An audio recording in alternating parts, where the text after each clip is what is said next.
welcome to a new edition of the Leadership Podcast. My name is Hillary Patterson, and my lovely co-host, Johnny Zielinski, is here today. And we are super excited to interview Shelby Miller, who is pretty new. So he's going to have a lot of backstory for us, right? Hope so. All right, so we'll just start right off the top. How did you wind up at TVG? I was working for a biotech company, and we were going through a NetSuite implementation. Our partner for that was Morgan Franklin. Morgan Franklin subcontracted out to TVG. I knew Cedric Carter as well as Daniel Webb through that. And when I was ready for a transition, I reached out to Cedric Carter, and that's how I got thrown into the mix here. Wow, that was concise. We used to know Cedric Carter. Yes, we did. Yes. Yeah. But yes, we know a lot of Morgan Franklin too, though. So they've been around for quite a while. And how long have you been here now? I think I'm starting week 4. Wow. I think it's the newest person we've ever interviewed with the company. So I get a lot of good info out of you so that people can see. So that's like an automatic plus. Oh, and we're keeping a score. 13. Sounds good. So we'll let you know, and your supervisor, of course, 6 how points. you perform. Hi, Cindy. Yes. Oh, Cindy. She's a good one, though. Yeah, no. She'll probably actually use it for good. She'll be pulling it up on client sites for sure. So tell us about your family, siblings, parents, and where you grew up. Okay, so I'll start. It's probably going to be a little mesh. I have to mesh all of the stories together. Do your thing. I was born in Portland, Oregon. My dad got a job with Pizza Hut, so we moved to Kansas. And then Pizza Hut moved their headquarters to Plano, or Dallas area. So we moved down here from 95 to 97. Then my dad got a job with Hollywood Video, if we remember them. So I moved back to Oregon. I went to a boarding school for 2 years in St. Louis, Missouri. Finished back out at public high school in Oregon. Went to college in Southern Illinois. Moved to San Francisco for 4 years, and then moved here in February of 2019. What do you do to get sent to boarding school? That's right off the top. I wanted to go, honestly. I was a little tired of the middle school experience. I'm not saying I didn't enjoy it, but I wanted something different, and I really enjoyed boarding school for 2 years. Wait, was that high school or middle school? No, I was saying I didn't enjoy my middle school Oh, okay. experience. I was like, my public middle school experience. So what years were you there? Boarding school? Yeah. 2005, 2006. Freshman, sophomore? Yeah, freshman, sophomore year. Freshman, sophomore year. Yeah. So did you get kicked out and have to come back to public school? No, I probably had too much fun, to be honest. Oh, it is like what people say it is. And you got to actually stay there, like they had dorms and stuff. Is it that type of boarding school? It actually does sound kind of fun. I'm not Tucked you in bed around 10:30, made sure you went to bed, but none Kiss of on us the really forehead. did. Oh, Pretty much. sweet. Was it boys and girls though, or just? Boys and girls, different houses though. Wow, interesting. Very interesting. Pretty much, I think he was in trouble. I mean, why else would you go? Right? Yeah. Okay. I know. Troubled childhood. All right. So it does seem like you moved around a lot, though. So Yes. Any part of the country you like the best? I do like the West Coast. Just, in Oregon, I was an hour and a half away from the ocean, and then an hour away from the mountains. And when I was back at public school in Oregon, I was on a ski team. So I kind of got used to that beauty and kind of the diversity of activity. And I can't say there's a lot of skiing here in Dallas. It's true, but we have a lot of sun, That's true. right? But we do have a lot of skiers in Texas. Just ask Colorado. They absolutely despise us. So. Yeah. It's true, though. I mean, you can't blame them because we're not good skiers. And we're not good drivers in the snow. Yeah. So, Yeah. We get it. Okay, so how would you describe what you do at the Vested Group? And can your parents tell us what you do? I don't know if my parents. Yeah, I mean, I'm sure my parents could tell me or tell us what I do. I'm a senior consultant on the delivery team, currently staffed to Peloton, if I can say that on the video. Hopefully. I mean, that's out there. Free advertising for them. I'm helping them just, whether it's correct journal entries, make sure that their transactions that are happening in various homegrown systems are transferring over into NetSuite properly. A lot of licensing, making sure people are onboarded and have the right permissions that they're supposed to in the right role, or revoking people's access if they're leaving, that sort of stuff. So you're just kind of like a staffed out administrator kind of at the moment, it sounds like? Correct. I'm probably playing more ad hoc, like putting out the fires type of thing for... You actually are the cloud. Like mysterious things are happening, and then, Yep, that brings me back to that show Lost, just John Locke in it.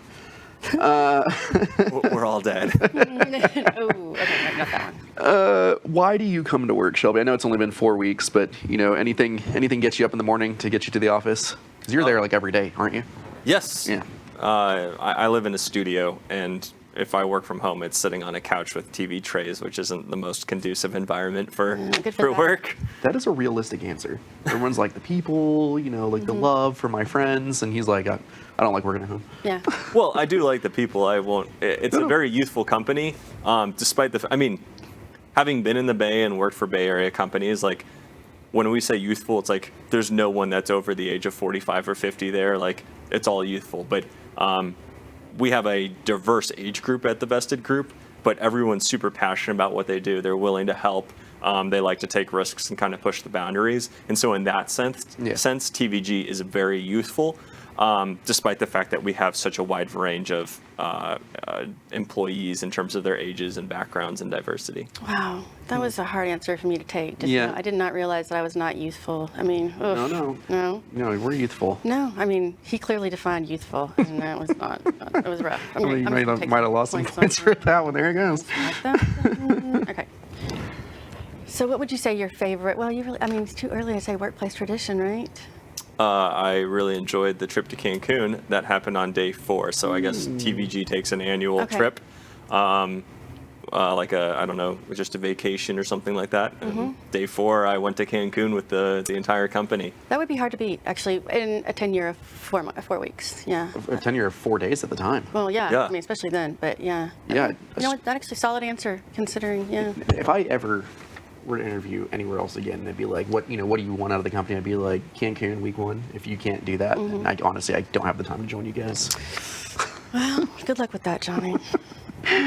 Obviously, you didn't want to be a senior consultant, on a delivery team for ERP software when you were a kid. I don't think. I say obviously. Shame on me if you did want to do that. But what did you want to be when you were a kid, growing up? You had something in mind: dinosaur, astronaut, soccer player.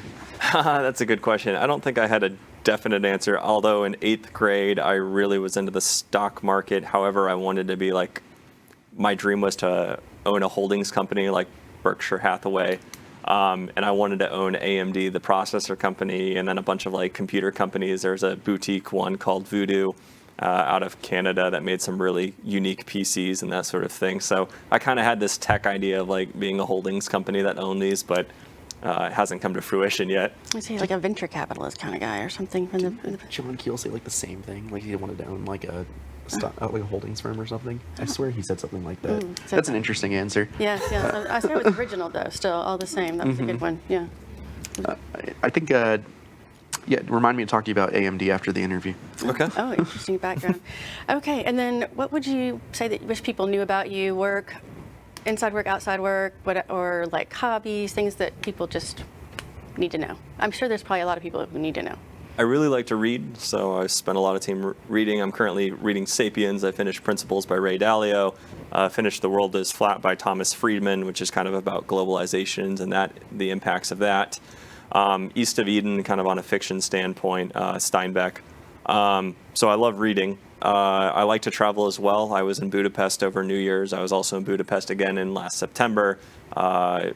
Eastern Europe has just kind of been a fun place for me to kind of go, disappear, sit in coffee shops, read, meet locals, that sort of thing. Skiing, I still try to keep up with it. Want to go to Denver, well, more specifically, why did I just blank on the name? Hopefully we can... Vail. Yeah, Vail. Aspen, is there a place in Colorado? Yeah. Yeah, because you're a skier. Exactly. That's what you want to do, is go hit some of those mountains? Exactly. Okay. Awesome. That's a good repertoire. I have, of that list, read The Earth is Flat, which was good. It was, very informative.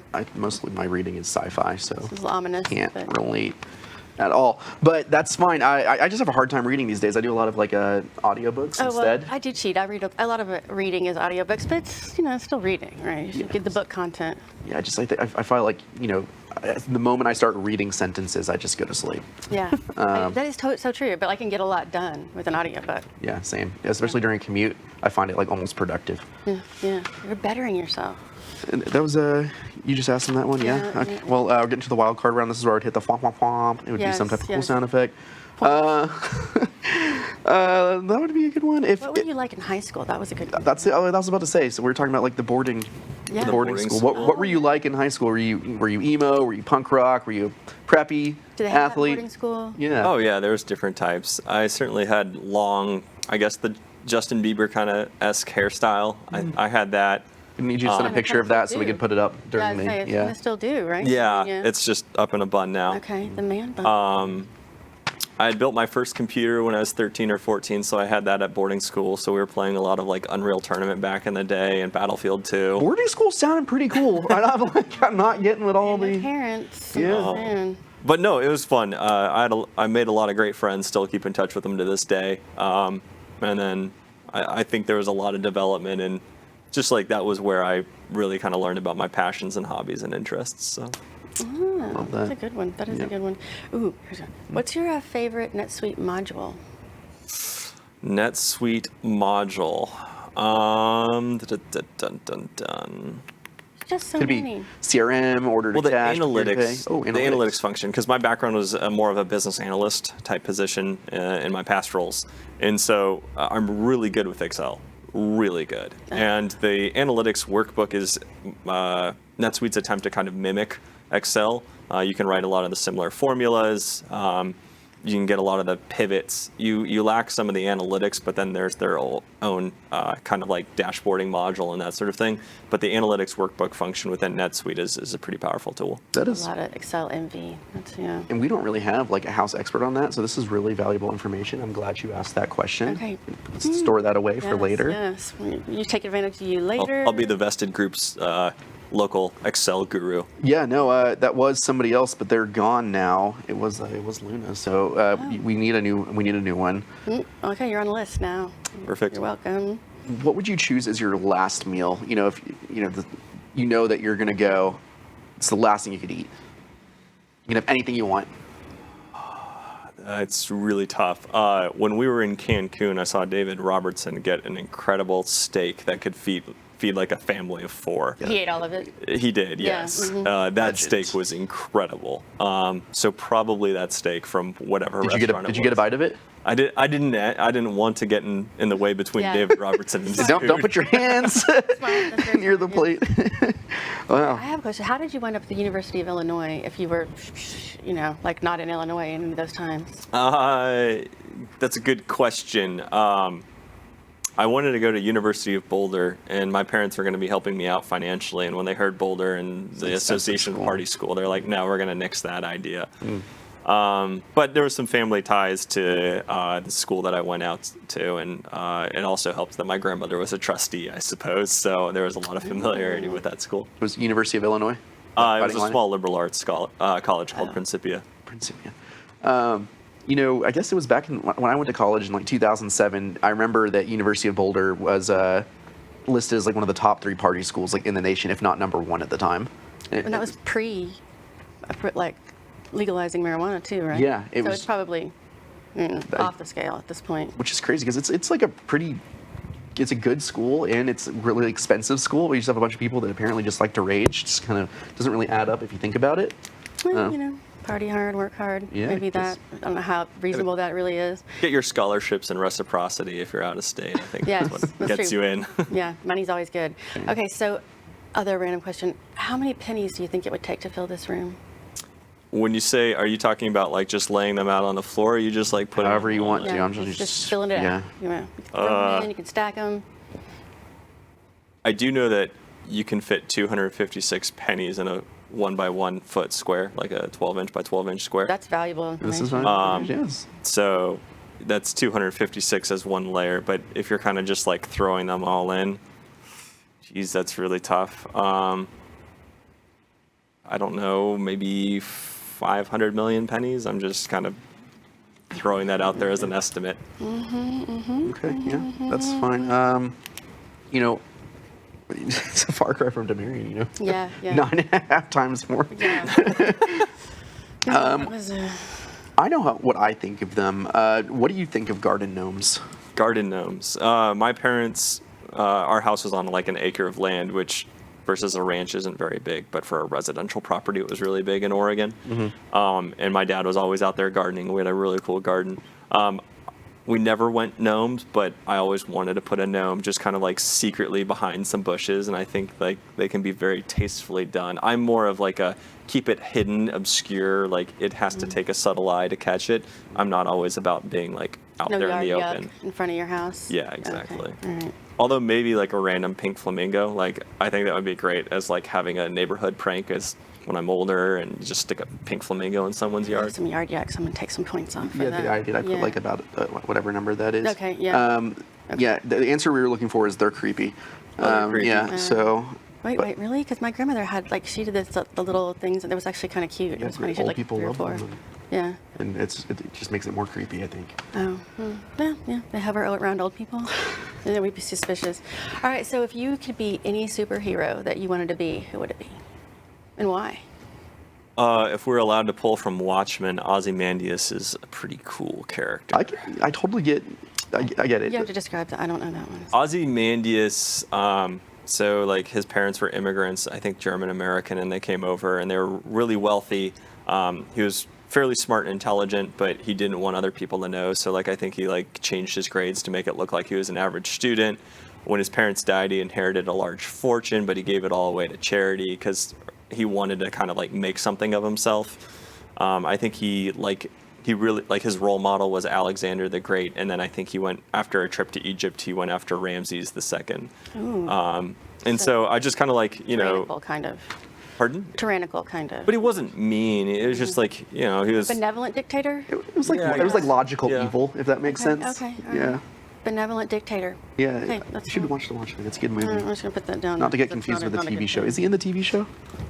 good question. I don't know. Yeah, watch it. All right. Well, hey, Shelby, I think we're about out of time. Thank you so much for joining us on week 4 of your tenure at TVG. This is week 4, right? Or is this week 5? Week 4. Week 4. Yeah, you got like a while to wait to get to go on a vacation again. So yeah, About a year. yeah, yeah. But yeah, appreciate your time and good luck with your career at the Vesta Group. Sounds good. Thanks Thank for you. joining us. Hillary, thank you so much. Everybody, thank you for watching. If you want to find out more about the Vesta Group, you can visit our website at thevesta.com. If you want to watch more episodes of the Leadership Podcast, simply go to YouTube and search Leadership or the Vesta Group.